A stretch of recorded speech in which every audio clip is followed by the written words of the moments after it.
Assalamualaikum warahmatullahi wabarakatuh. Saya Anggun Purcita Ramadhani dengan NIM 21129012 dari Prodi PGSD.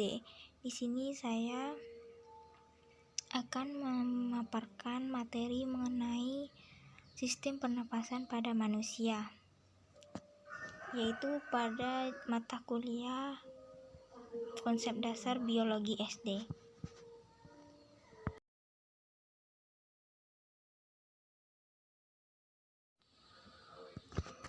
Pernapasan atau respirasi.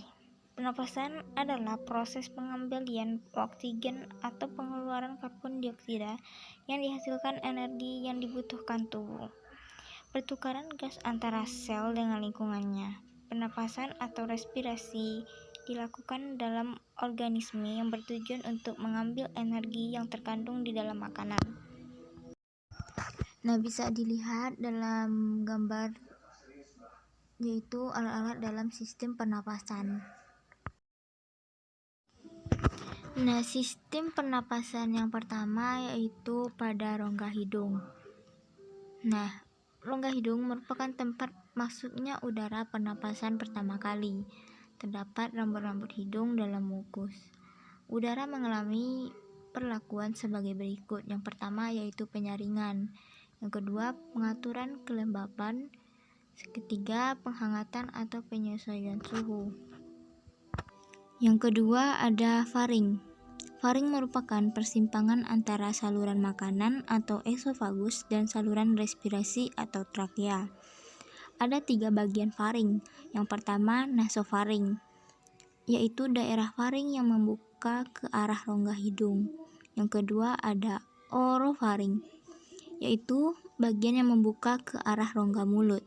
Yang ketiga ada laryngofaring, yaitu bagian yang membuka ke arah laring.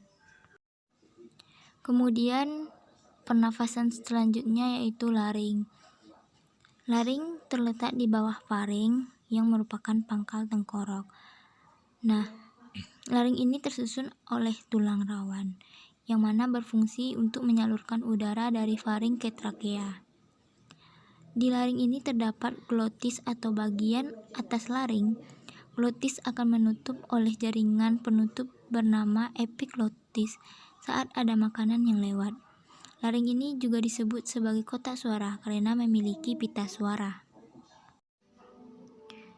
Kemudian sistem pernapasan selanjutnya yaitu trakea. Trakea ini terdapat beberapa lapisan. Yang pertama, lapisan luar yang terdiri atas jaringan ikat. Yang kedua, lapisan tengah terdiri atas otot polos dan cincin tulang rawan. Yang lapisan terdalam terdiri atas jaringan epitel yang bersedia menghasilkan banyak lendir yang berfungsi untuk menangkap benda-benda asing yang akan masuk ke paru-paru bersamaan dengan udara pernapasan. Selanjutnya ada bronkus. Bronkus merupakan cabang batang tengkorak yang jumlahnya sepasang menuju ke paru-paru. Ada kanan dan kiri. Dinding bronkus terdiri dari 3 lapis, yaitu jaringan ikat, otot polos, dan jaringan epitel. Seperti pada trakea, perbedaannya adalah bahwa dinding trakea jauh lebih tebal dan cincin tulang rawan pada bronkus tidak berbentuk lingkar sempurna. Struktur lapisan mukosa bronkus sama dengan trakea, hanya saja tulang rawan bronkus bentuknya tidak teratur. Pada bagian bronkus yang lebih besar, cincin tulang rawannya melingkari lumen dengan sempurna. Bronkus ini bercabang-cabang lagi menjadi bronchiolus. Selanjutnya yaitu bronchiolus. Bronchiolus adalah percabangan kecil-kecil dari bronkus. Nah, sel-sel epitel bersilia pada bronchiolus ini berubah menjadi sisik epitel. Pada bronchiolus ini sudah tidak terdapat cincin tulang rawan. Bronchiolus ini akan berakhir pada alveolus. Selanjutnya ada alveolus. Nah, di dalam paru-paru terdapat kantong udara sebagai tempat difusi atau gas, yaitu alveolus. Permukaan alveolus ini dilengkapi kapiler darah sehingga memungkinkan terjadinya difusi gas, yang merupakan saluran akhir dari sistem pernapasan. Alveolus ini berupa gelembung-gelembung udara Pada bagian alveolus ini terjadi pertukaran oksigen dari udara bebas ke seluruh sel-sel darah merah dan karbon dioksida dari darah ke udara bebas. Pertukaran ini terjadi secara difusi yang berhubungan dengan kapiler-kapiler darah. Pada paru-paru terdapat kurang lebih 300 juta alveolus. Kemudian pada sistem pernapasan terjadi mekanisme pernapasan dada dan perut. Nah, yang pertama pernapasan dada. Ada dua terjadi kemungkinan. Yang pertama ada inspirasi dan ekspirasi. Nah, pada proses inspirasi, udara nantinya akan masuk. Nah, tulang rusuk terangkat karena terjadi kontraksi otot antar tulang rusuk. Nah, volumenya nanti akan rongga dada akan membesar. Selanjutnya pada fase ekspirasi, udara nantinya akan keluar, tulang rusuk akan turun karena otot antar tulang rusuk akan berelaksasi. Kemudian volume rongga dada akan mengecil. Selanjutnya pada mekanisme pernapasan perut. Nah, pada proses inspirasi, udara nantinya akan masuk, otot diafragma akan terjadi kontraksi, diafragma akan membesar, volume rongga dada akan membesar. Yang kedua ada proses ekspirasi. Udaranya nanti akan keluar, dan otot diafragma akan berelaksasi, otot perut kontraksi, diafragma akan melengkung ke rongga dada dan volume rongga dada akan mengecil.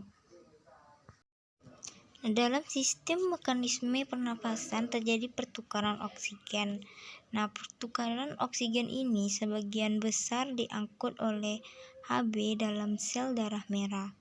Nah, proses pengangkutan dan pelepasan oksigen dipengaruhi oleh kadar O2, CO2, dan tekanan dari O2. Selanjutnya, pertukaran karbon dioksida.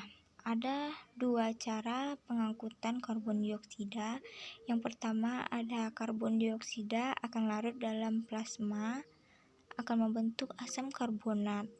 Nah, cara ini hanya 5%.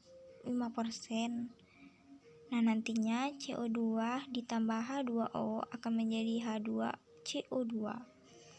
Nah, cara yang kedua yaitu dalam bentuk senyawa karbamino, yaitu karbon dioksida akan berdifusi ke dalam sel darah merah. Selanjutnya akan menjadi amrin atau NH2. Cara ini akan 30%. Kemudian ada cara ketiga yaitu dalam bentuk ion HCO2 melalui proses berantai yang disebut dengan pertukaran klorida. Nah, CO2 masuk ke dalam sel darah merah yang mengandung enzim karbonat anhidrase. Sekian materi yang dapat saya sampaikan mengenai sistem pernapasan pada manusia. Kalau ada salah dan jangan mohon maaf. Wabillahi taufiq wal hidayah. Assalamualaikum warahmatullahi wabarakatuh.